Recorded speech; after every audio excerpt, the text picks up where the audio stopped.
بابا فریدالدین گنجے شکر کے پاس بندہ آ گیا، اس نے کہا پرانا بخار ہے، جاتا کوئی نہیں۔ بابا صاحب نے کہا بسم اللہ الرحمن الرحیم، قل هو اللہ احد اللہ الصمد لم یلد ولم یولد ولم یکن لہ کفوا احد۔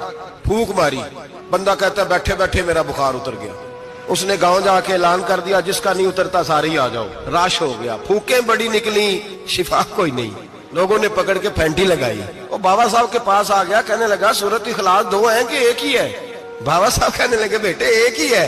کہا حضرت جی آپ پھونک مارے تو بیٹھے بیٹھے بخار اتر جائے، میں نے 100 دفعہ پڑھی ہے، 100 پھونکیں ماری ہیں، ایک کا بھی نہیں نکلا۔ آپ فرمانے لگے سورۃ اخلاص ایک ہی ہے پر منہ بھی تو فریدالدین کا چاہیے نا۔